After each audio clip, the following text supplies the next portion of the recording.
Hello everybody, it's the 1st of August, about 3:30 in the morning. I'm a vampire hanging out late. So I thought it was time we should talk.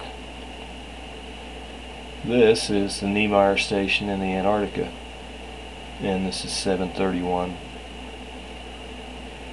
So let's go through here and we'll look at some freaky stuff. I'm not starting it at 0. I'm starting it at rank 55, so you can see what it was like whenever you had a little bit of daylight before we go into the nighttime. So you can kind of see they're going through a windy period with snow blow and everything, and there's just a few lights on here. I'm going to go ahead and go forward,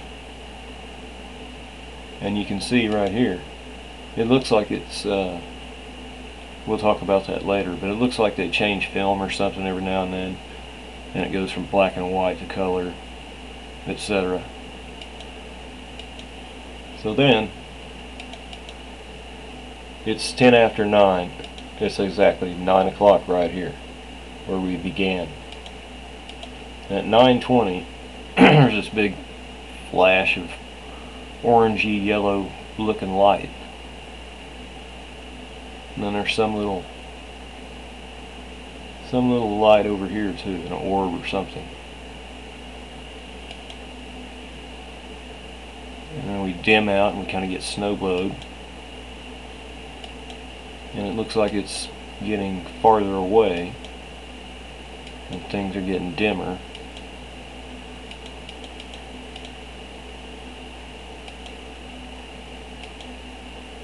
Lighter.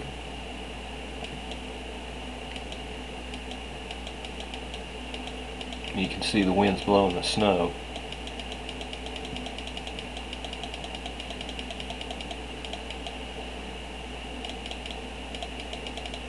And right about 1500, that light starts coming back, getting bigger. You can see one little teeny light right here, and one little teeny light of something here, and then everything's dimming out and that's getting brighter. Now when I'm looking at these kind of got a color. From what I see, it's kind of a bluish greenish, and that's kind of a greenish yellowish. They don't look white completely. And there we go, brightening up again. And see, there we go, we're changed to black and white now.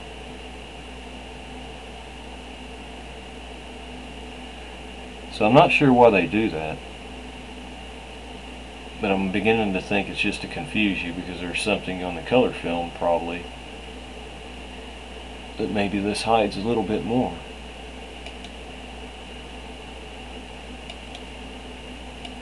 And that thing there is just growing and growing and growing, and it's super bright, humongo, and it just envelops the whole end of the compound. And then we go back to color here, and then when you go to color, then it looks completely different in one frame. There's nothing over here, and you don't see anything blue or red over here in the black and white. But watch, with now there's something that looks bluish and something that looks reddish, and then this is split now, right over here, right in front, to the side, to the back, I mean. And you're not really seeing any stars in the sky to speak of. We're at frame 115, and we're just seeing this constant bright light, and you can't really tell where it's from. And then see, we lose the one on top, It becomes huge here, then we go back to black and white.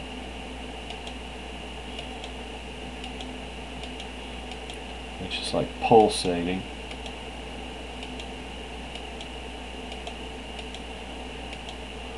It doesn't look like it's shining from something at it, though.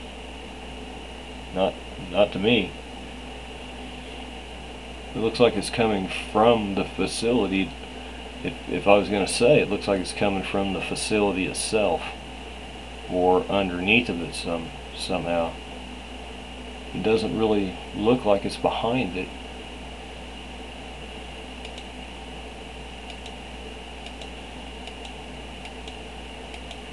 But what would they be doing that would cause that much super bright light? And we don't know what it is, or what they're doing to cause it, if it is them. If it's not, then you're watching some very strange, unexplainable stuff going on here. And now you can see something coming here. It's lighting up, and you're beginning to see the snow over here and stuff.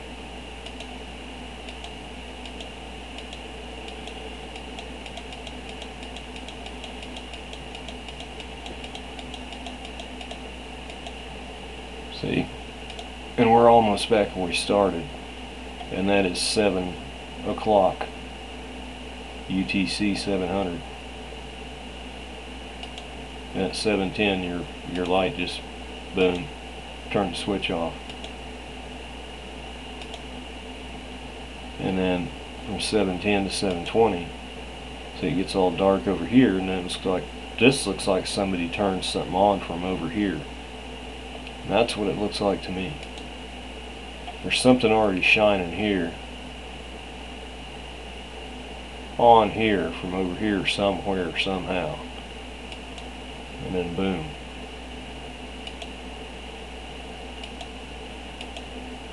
And then after that, somebody inside turned on some lights. You see a whole bunch of them come on from here and here.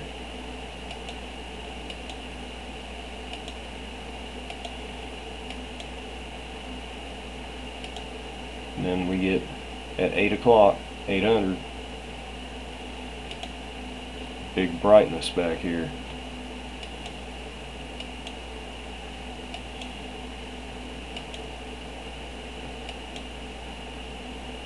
And that's where we began. So we still see some very unexplained light happenings up there at the Neumayer. At the moment, nothing with planets, stars, or anything like that, at least not today. Well, let's see what's going on in the world with our earthquake situation. Now, there have been some news that I have heard right over here. Here we are. We've been having some action here in Oklahoma. There's a 2.7 on the 1st. But what I was going to say is Arkansas, I got a little bit of good news for you. You got a 2.0 on the 31st also. I've heard that they were going to permanently shut some wells down around Guy. And those wells are pretty well put the finger on why you had so much seismic activity with that fracking going on over there whenever they were doing their drilling. So that is going to, on the man-made end of how we can help, that's going to help you out some, pulling them out. So I'm glad for that, but at least they're trying. So over in here, it's pretty much business as usual. There's not too much to speak of. 2s, not really any 3s. Fairly quiet along California at the moment. Washington, Oregon too. And you do have on the 30th, you had a 4.0 in Canada, way up north. Alaska We already knew about the 5.3 on the 28th. This part of the peninsula is not doing anything at the moment, and we're just going to wheel around the ring of fire, which has been active, and we have seen an uptick in it the last few days. You know, there's the Kuril Islands at a 4.4, and Japan at a 5.5 on the 31st, 4.5, 31st, 4.6, 4.7, 4.7 on the 1st. And then of course you had the 6.4 on July the 30th. So Japan got back into the sixes again. You know, they'd already had one prior to that. So leapy, and they have kind of came up. And this is the 4.9 in the Japan region offshore. And when we come through into the Indonesian area, there's a 4.6 up in this little region on the 31st. Over along this island stretch here, it's been fairly stable. There's a 5.1 on the 31st.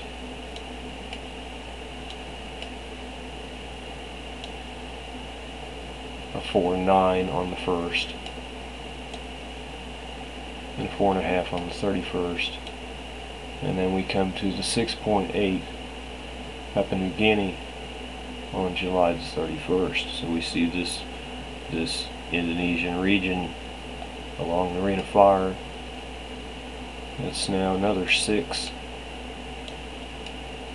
And then we come back into here, and we had the July 31st 6.2 Vanuatu region.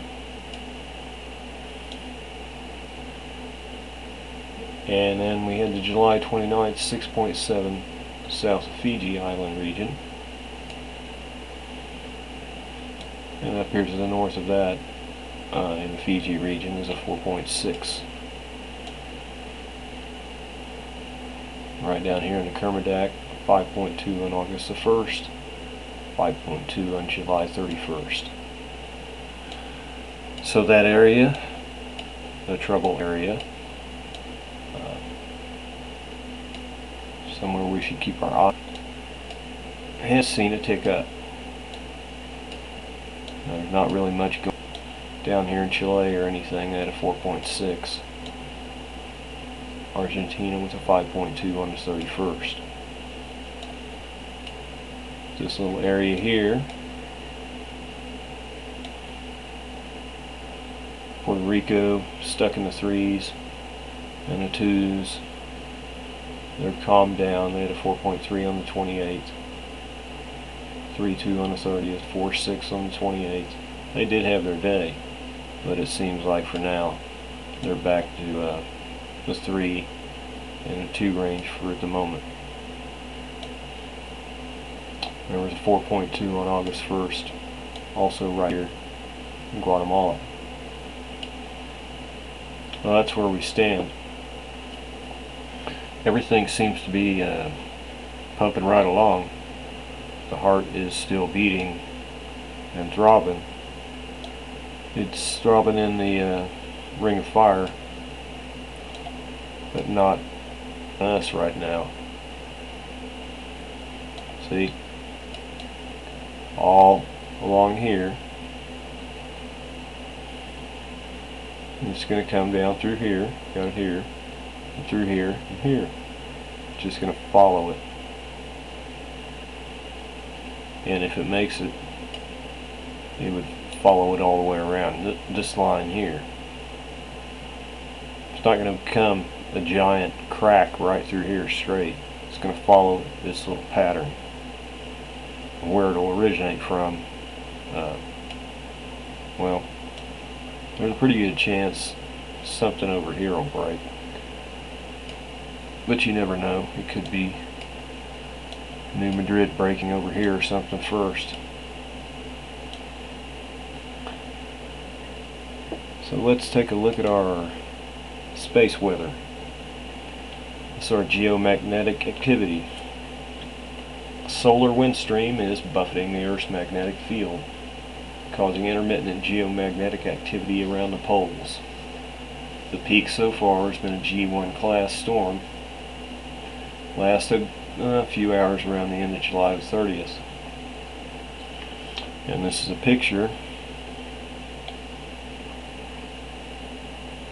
of all the pretty things in the sky. Auroras. And they estimate there's a 20% chance of more storms on the 31st, which that's already come and gone, so we had more. The high latitude sky watchers should remain alert for auroras, especially in the southern hemisphere where the skies are winter dark. This is a good one here. This is the old sun. Talk about sunspot, sunset. The biggest sunspots of the solar cycle 24 are showing themselves through the clouds at sunset. Yesterday evening we had a nice view of AR 1260, AR 1261, and AR 1263. Two of them are circled in the snapshot. The one that we're going to quote here in a second is right up in here, where the two of them are at. Right here. Okay, so it says sunspot 1261 up here has a beta gamma delta magnetic field that harbors energy for X-class solar flares, and any such eruptions today would be geo-affected, as the sunspot is squarely facing Earth.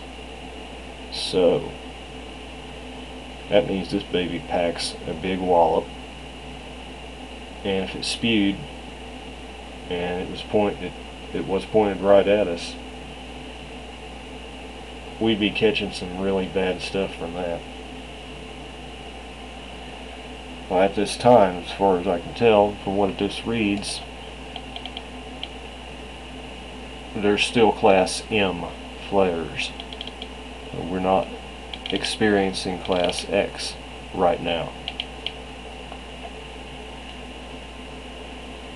Okay, well, let's go into this. This is a little different. This is the Large Hadron Collider. This is the big boy. I believe it's 17 miles. Where they crash everything together, trying to recreate the Big Bang, or the moments directly after the Big Bang, the milliseconds right after the collisions and explosions. And they try to figure out how everything is put together, and how everything was formed, and how everything holds together. The secret of life itself. Well, let's read a few little tidbits here. The existence of the God particle to be decided by next year. It has been speculated upon for decades, and at the weekend there were hints that the existence of a highly sought after God particle had finally been confirmed. Woo. And this is dated July 25th of 2011. Press conference on Monday. The physicists in charge of the Large Hadron Collider said they had only established where the Higgs boson was not to be found, and that its location continues to elude them. However, they added the amount of data created by the atom smashing experiment increases, and now expect to know whether or not the most wanted particle exists within 18 months. If it is tracked down, it will explain how particles come to have mass and provide the final piece in the standard model of physics that was first set out in the 1970s. While it turns out not to exist, then the textbooks could be ripped up. Okay. Well, they sure want it bad.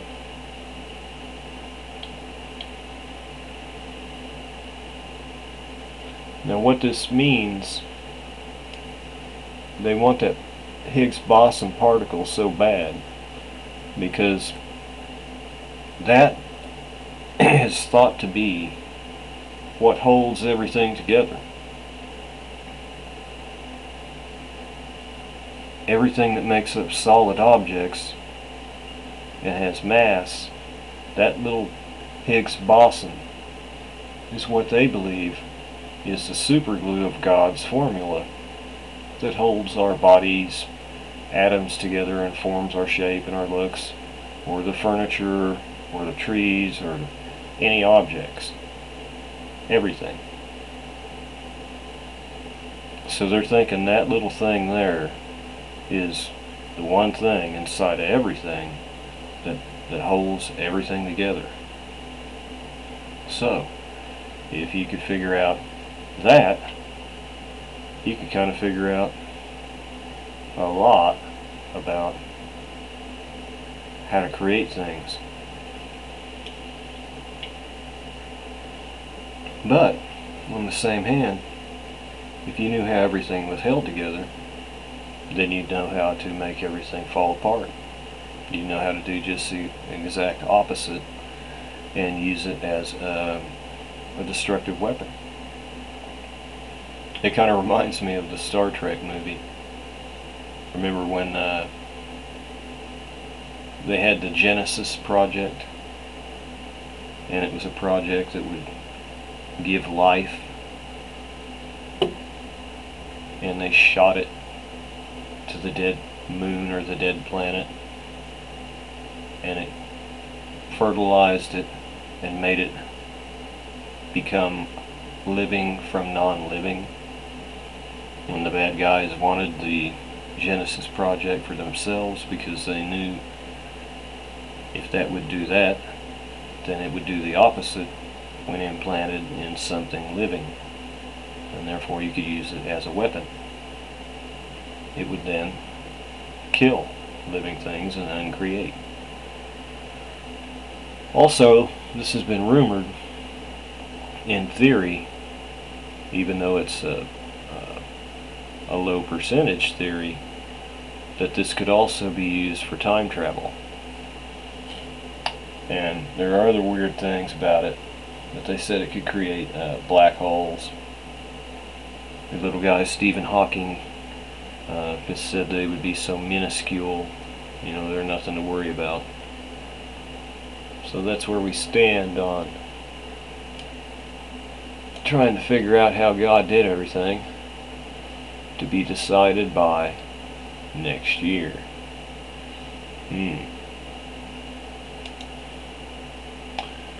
Well, it is now August, everyone. The heat continues. For where I am at, I've already seen my schedule for next week, and it is anywhere from 105, and I talked to my brother. He lives in the southwestern tip of the state, corner, down wedged in on the Texas border, and his forecast is for 113 one day next week. So I will be anywhere from 105 to 110 from what I've seen, and that's not without the heat index. And everyone else that's having to engage in this knows exactly what I'm talking about there. There's just not much you can do to prevent it. And I don't think that, I've already said, I don't think it's going to really back off. I don't see how it can.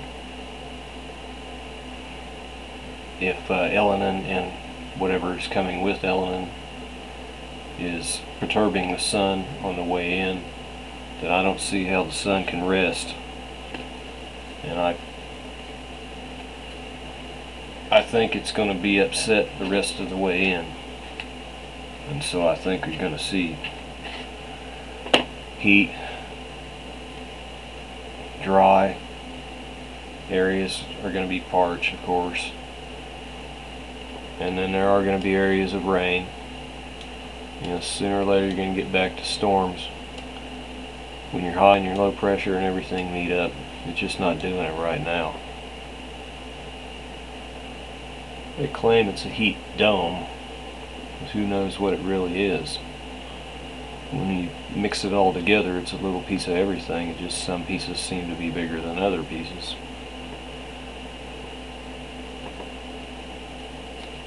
So I hope everybody can do the best you can, especially if you're working outside. Take a break, drink some water.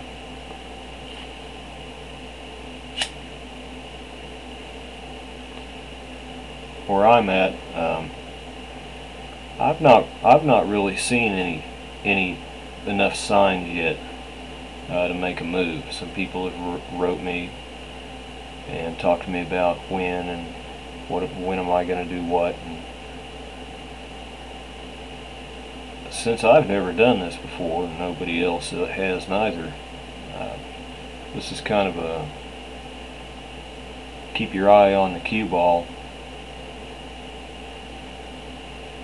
kind of a thing, and I haven't seen enough in my area right now to where I'm gonna go to my safe place yet. So if I start seeing enough stuff and hearing enough things, I'll definitely talk to everyone and let everyone know what I'm seeing and feeling. I am seeing a lot of strange things in the sky at night, but I'm not seeing anything that looks like a comet moving or a planet traveling or anything like that right now. I'm not seeing that where I'm located. And maybe I never will until it's too late. You just never know. That's why we watch so closely, so that we can get a heads up and a head start.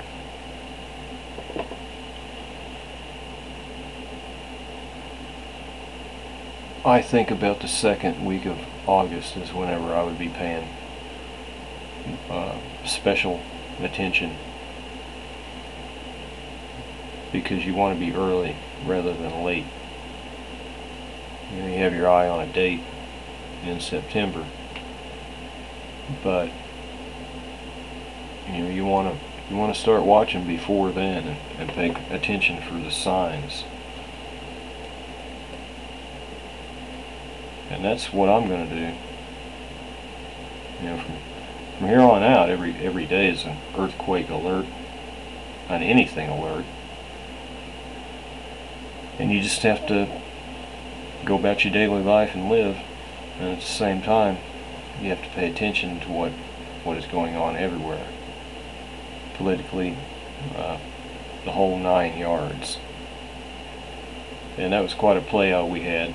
I missed it by 2 days, but I said they'd play that debt deal out and make it look real good and come up with the crappiest deal they could possibly give the people and rip them off to the bone, while continuing to destroy the financial system and the guts of the economy in the country.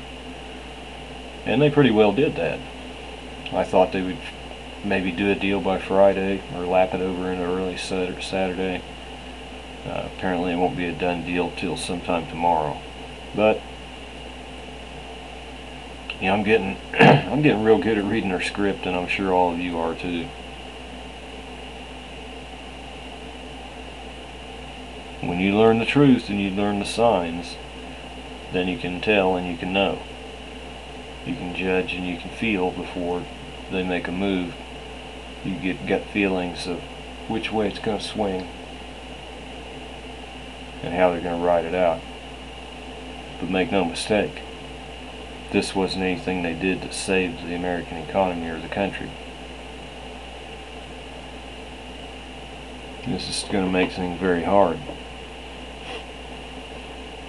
Even though we have incoming objects and super great change and stuff to deal with, at the same time, if it's all possible, they're still going to be trying to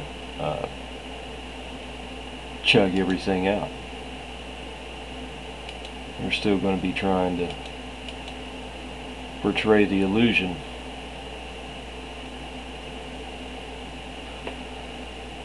Oh. Well, I think that's about all I had right now. So I pray for everyone out there that you be protected, and that you pray for all the people that don't have anyone to pray for them. And please pray for those poor Somali people. They are, of course, it's nothing that's really changed, but it is very intense right now. Their hunger situation, there's many of them are going to die of starvation, just waste away until they die. Lots of kids and everything, and they're making the walks now, trying to get away and get to refugee camps where they can at least get some food. And it's quite a long walk, and it's mainly, for quite some, just a death walk. And they fall by the wayside, and they are watched by others who continue the death walk journey to try and reach safety. And those people can't stop for fear that if they do, they will not be able to get up and go and continue. They will be too weak, and they're afraid that they too will fall by the wayside. The shipments of food, from what I understand, they play that off, that the militants are preventing the food from getting to the people that needs it, playing a political excuse off on it. To me, it's just genocide on a large scale. But you are blacked out from it mainly. You do not get good media coverage of that, but when I say people will die, I'm talking hundreds of thousands, if not into the millions of people, simply because they don't have anything to eat. Not anything. So please, let's pray. We have severe evil in the world, and the fact that all those people have died just because they can't eat is representation of large evil. So until I talk to y'all next time, I'm thinking about you, and I'm praying for everyone, and I'll talk to you real soon. God bless you all. Bye.